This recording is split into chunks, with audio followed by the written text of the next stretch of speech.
Welcome to the video review of Cheetor. I think I'm coming down with something, so please forgive my raspy voice. I decided I better get on shooting this review before I modified this figure anymore, seeing as how I've already added new arm joints and toyed with a new color to cover up these spots. You'll find out why later.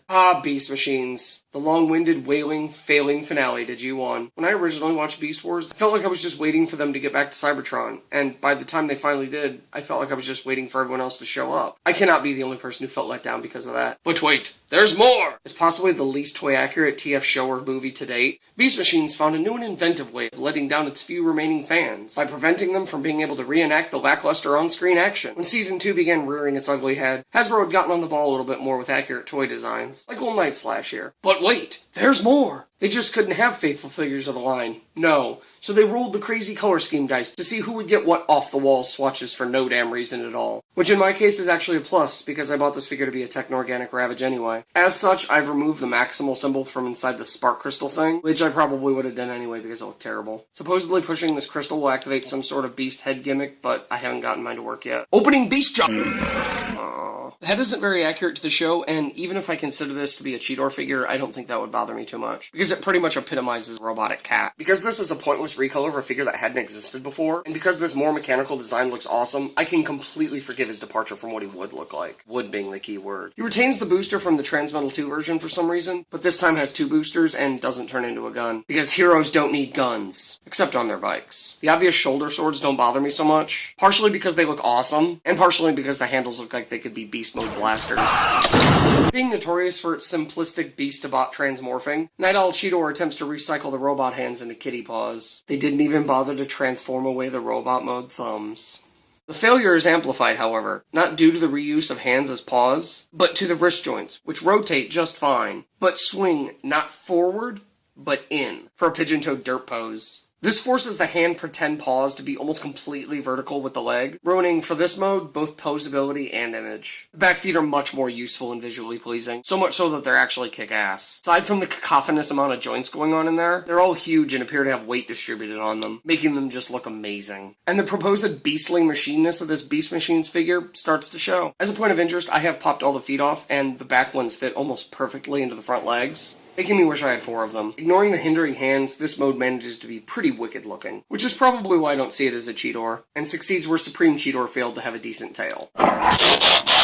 Aw, yeah, giant ankle joints. Y'all know how much I love those. Y'all? What am I, a douchebag hick? While just being a standing beast mode, the transformation doesn't really bother me, just because both modes look so good. And because Ravage in-show model featured a beast head in his robot mode, making me think he doesn't take heavy mode conversion seriously, so I should let it be. This mode is where the shoulder joints really come into play. The LEGO Technic pieces I added highlight the fact that Cheetor's not actually black, but really a very dark navy blue. While widening the shoulders for both modes, they also give Nightwing Cheetor the ability to swing his arms out, which he did not have before. I'm pretty sure I didn't have this thing 5 minutes before I did that. Completely unacceptable. Presumably this was because of his decently fun slashing attack, but seeing as how only one of those was able to do that before on mine due to a loose joint, both of which have now been removed and replaced by tighter, more mobile joints, I question that reasoning. When using this gimmick, a chrome metallic piece in his chest spins, which for some reason reminds me of a Japanese flag. The slash attack works in tandem with this figure's other gimmick, auto-drawing pirate swords. What a gimmick. Normally I find this kind of thing to be a hindrance at best, but just wow. At last. After the weapons failure of my other Beast Machines Cheetor, this guy rocks something vaguely authentic to the fiction. And even though these weapons were probably the least useful of anyone else in the show, I rather like the fact that they stood out from normal TF weaponry. Because of my agenda to make this figure Ravage, and thus wanting to modify the swords into flip-action guns, along with needing more back feet to complete an awesome beast mode, I am likely to get a second of this figure. This guy sports probably the most accurate Beast Machines Cheetor head of the line, with exception to color scheme, but honestly, it really is a good homage to the Beast Wars Ravage. It's got the necessary feline elements in it to make me think this could be an upgraded version of him, which just makes this figure work so much better for me. Also, doesn't this kinda look like that floating head version of Megatron? The thing about Beast Machines is that if you take it out of context,